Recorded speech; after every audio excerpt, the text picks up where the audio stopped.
You know that feeling when you're reading a page, you get to the bottom, and you realize you have no idea what you just read?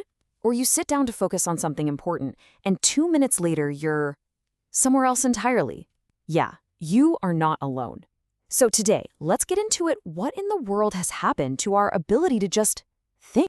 So, way back when, a couple of brilliant writers imagined two very different and honestly pretty scary futures for humanity. And the really unsettling part is, we might have actually ended up in one of them. The big question is, which one? On one hand, you have George Orwell. In his book 1984, he was terrified of this oppressive, big brother state that would ban books and control us by force. But then you have Aldous Huxley. In Brave New World, he feared something totally different, something way more subtle. He worried about a world so overloaded with entertainment and trivial nonsense that nobody would even want to read a book. The truth wouldn't be hidden from us, we just wouldn't care enough to look for it. Well, as the author Neil Postman pointed out all the way back in 1982, it turns out we've landed way closer to Huxley's vision. We're not being held captive. We're voluntarily and happily amusing ourselves to death. Now, this whole shift towards, well, triviality, it didn't just happen overnight. The signs were there long before we all had supercomputers in our pockets. Just think about this for a second. Back in 1858, people would stand for 3 hours to listen to the Lincoln-Douglas debates. The opening statements alone were an hour long. Fast forward to today, a whole segment of a presidential debate is wrapped up in 15 minutes. It's not because the issues got simpler, it's because our collective attention span got shorter. And here's the kicker. This all started happening before social media, before the internet. See, those audiences back then, they could follow these long, complicated arguments because they were a society of readers. They were used to the mental work it takes to follow a deep thought from beginning to end. And this cultural change created a whole new kind of person. The Spanish poet Pedro Salinas had a name for it, the new illiterate. Not someone who can't read, but someone who has the ability and just chooses not to. So this isn't about skill, it's about choice. It's about being satisfied with what he calls a muted consciousness. You know, that feeling of just passively scrolling, consuming, being entertained, instead of actively thinking. It's choosing the easy pleasure of consumption over the hard, rewarding work of thinking for yourself. So just as our attention spans were already getting weaker, the internet showed up. And it basically threw gasoline on the fire.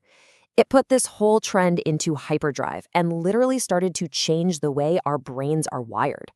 Nicholas Carr wrote about this in his book, The Shallows, and his point is kind of chilling. The internet isn't just a place we go to get distracted. It's a system that is actively training our brains. Every time we jump from a text to a notification to a quick video, we're reinforcing a habit. We're teaching our brains to crave constant newness and to only pay attention to little tiny things.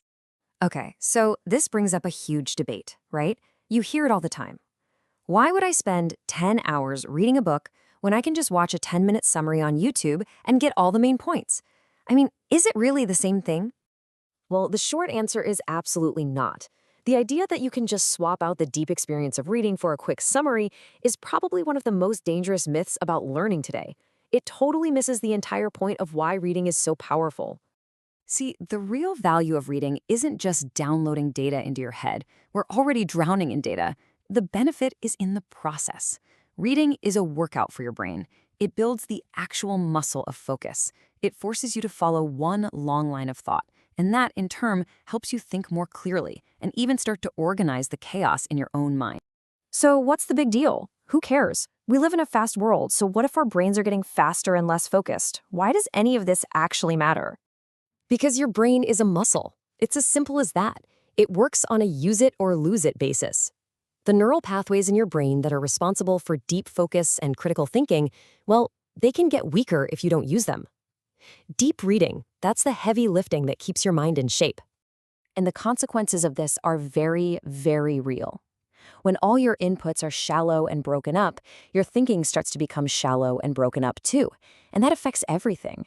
Suddenly you're struggling with a complex problem at work because you can't hold all the variables in your head. Or you're making a huge life decision based on a gut feeling instead of really thinking it through. And let's be honest for a second, we've kind of surrendered our most valuable resource, our attention, to apps that are designed to capture it and never let go. Think about it. Some platforms don't even give you the choice of what to watch next. An algorithm just keeps feeding you more. In a very real way, our focus has been stolen. Okay, but it's not all doom and gloom. Not at all. This isn't a permanent condition. Your brain is amazing. It has this incredible ability to change and adapt. It's called neuroplasticity. You can absolutely fight back, and you can start retraining your mind today. Think of it like going to the gym for the first time in a while. Step one is just admitting, okay, this is going to be hard. You wouldn't try to bench press 300 pounds on day one, right? So don't try to read some dense philosophy book for 3 hours straight. Start small, just 5 pages, 10 pages. The secret here isn't intensity, it's consistency. A little bit every day slowly rebuilds those pathways and proves to your brain that, yeah, it can still do this. And it's about more than just a mental exercise. It's about feeding something deep inside of us. This quote really speaks to that part of us that isn't really satisfied with the shallow stuff. That part of you that feels a deep satisfaction when you finally understand something complex. It's the part of us that always wants something more, something deeper. So, at the end of the day, it all comes down to a choice. A choice you make over and over again every single day. Your mind is an incredibly powerful tool, but let's face it, it's probably tired and overstimulated. Every scroll, every click, every short video, that's a choice about what you're feeding it. So the only question left is, what